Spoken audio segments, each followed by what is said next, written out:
Hello guys, what is up? Today I'm going to be talking about how to build self-confidence. Now, many of us struggle with self-confidence, me being no exception, and I've had my fair share of learning to do in order to build up my confidence to where it is today. And I hope that by sharing my confidence journey, it can help you in your own journey. And if you do find this video helpful, be sure to like it and subscribe to my channel so you don't miss out on the next one.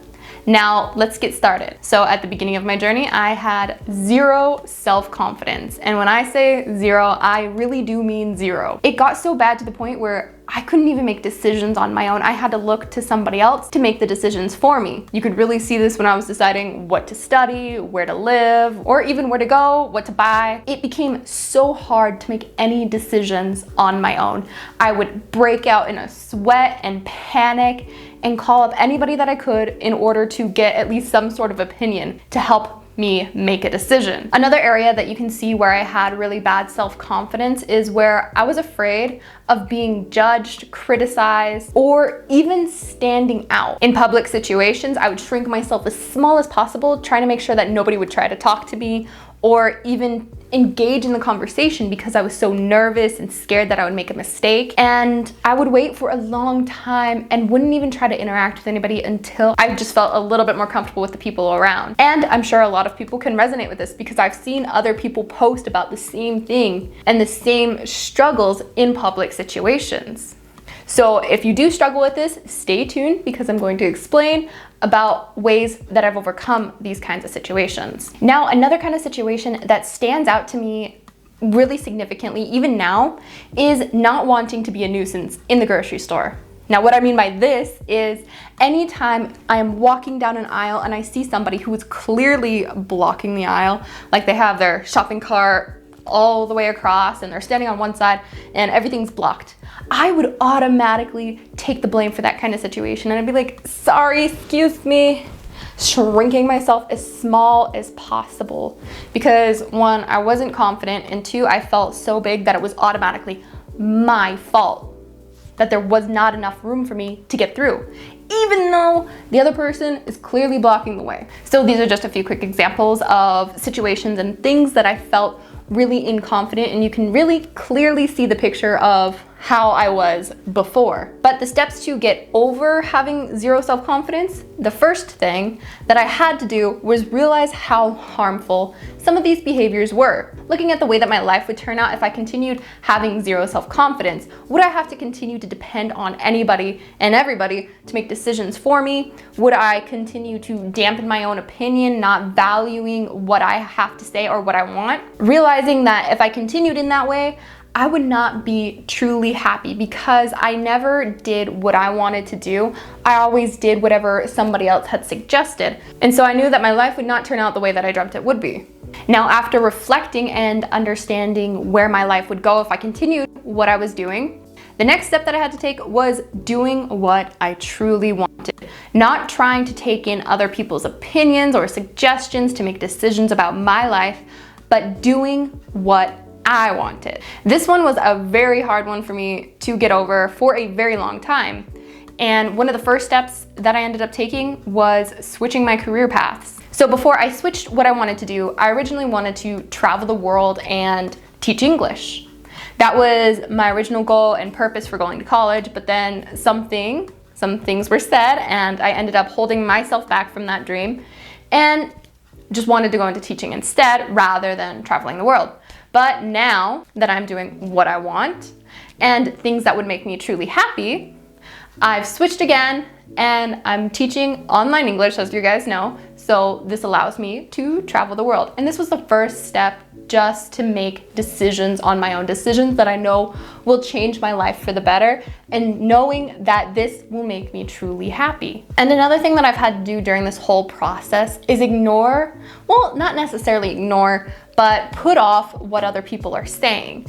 Now, everybody has an opinion about what you're doing, and this happens to everybody. Somebody has to say something, put in their 2 cents, whatever it may be. But there's a difference between them giving advice and them trying to push you in a different direction. And distinguishing between those two can sometimes be difficult, but you're gonna have to take the time to do it. If this person is telling you some of the stuff to give you advice and advise you so you can reach your goal, great, perfect. If they're doing it to push you in a different direction, that's when you have to ignore it and continue doing what you want to do, what you truly dream of doing. And if I felt that I was taking some of their opinions to heart or some of the things that they were saying to heart, I had to sit down and ask myself, okay, am I making this decision for me, or am I doing this to make somebody else happy? This question has helped me quite a bit, and I think it might help you guys too. So just ask yourself the same question. Is this going to make me happy? Is this what I truly want? And if the answer to both those questions is yes, then continue doing what you were doing. If the answer is no for these questions, then think about the whys. You really have to think about why you are deciding what you want to do, or why you're deciding to make this decision. So don't let somebody else's opinion dampen your self-confidence with the decision that you are making that will make you happy. That is the most important thing. Now, another bad habit that I've had to unlearn, and it took a long time to unlearn this, is the difference between being polite and letting someone walk all over you for the sake of peace. It took, like I said, it took me a long time to get over this, and I was continuously letting people just walk all over me, berate me, say whatever they want to, because I didn't want to argue. Well, I use the excuse that I don't want to argue. And this is the thing that really dampened my self-confidence in the first place, because I would never stand up for myself. I would never stand up for my opinions, things that I believed, because the other person, one, felt really aggressive, and two, I just was so inconfident in anything that I felt like I had no room to talk, no room to say anything, and no room to defend myself. And I wrote this off as just being polite. Me being polite, I'm trying to be polite, you know, letting the other person talk, do whatever they want. I don't want to make the situation worse. But in reality, it was making the situations worse, because now that person, whenever I see them again or talk to them again, they have the feeling that they have the right to walk all over me. And so now what I've had to do is learn how to reset those kinds of boundaries, express, saying, okay, this is crossing the line. You're getting to the point where you're berating me, you're trying to walk all over my opinions, and just setting up that boundary once again. There's still polite ways that I've figured out to go around it, politely saying, okay, well, this conversation isn't getting us anywhere, things like that, and just verbalizing what I want and continuing to stand by it. And if the person is berating me, I'd like to bring back in the customer experience that I had with one customer calling me stupid, an idiot, whatever she could say out of her mouth, and I flat out said, you're being disrespectful. There's no need for that. That's a polite way to inform the other person that you're not gonna put up with it. There's a difference between like nice debate talk, and there's a difference between them just trying to walk all over you. So figuring out how to verbalize and reset those kinds of boundaries will help you build up that self-confidence, because now you're no longer allowing somebody to walk all over you and try to tell you how you should feel or how you should be. Now, as for the other situations, like public situations and gatherings, sometimes I still struggle with those areas, but it's not as bad as what it was before. So if I'm in, let's say, the grocery store, I no longer automatically apologize for the other person taking up the space or apologize for trying to get through. I verbalize what I need, saying, excuse me, I need to get through, something like that, still in a polite way. And I'm not trying to shrink myself up or make myself as small as possible anymore, feeling bad that I'm taking up so much space. And I'm just doing it to get through. There's nothing to be ashamed of. Other people have done it.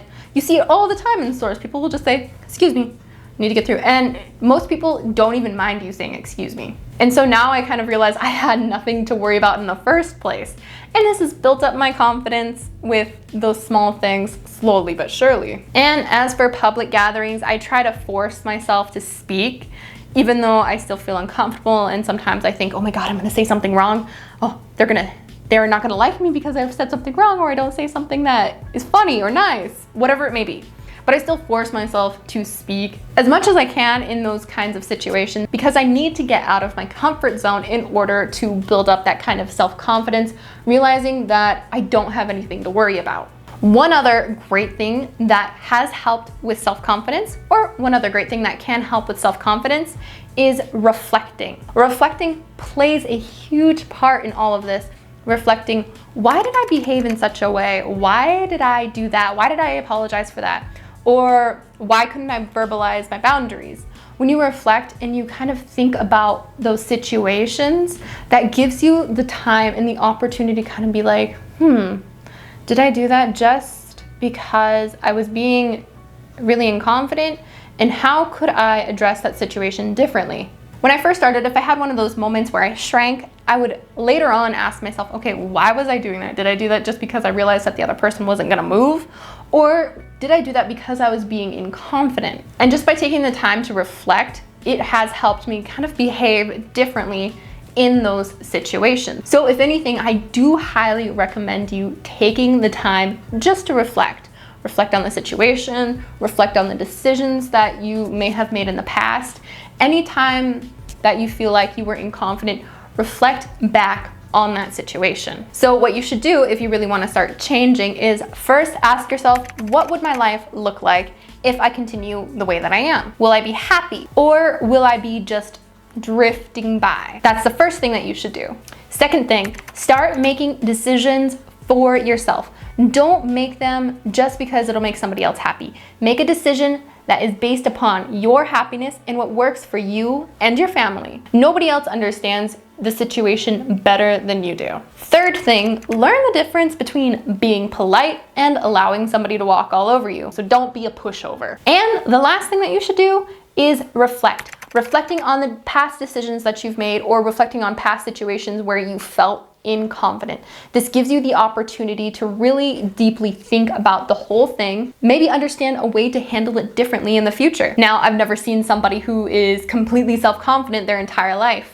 We all have to work to gain our own self-confidence and build it up. So these are just the 4 things that you can start doing now to build up your own self-confidence. Okay, that is all that I have for you guys in today's video.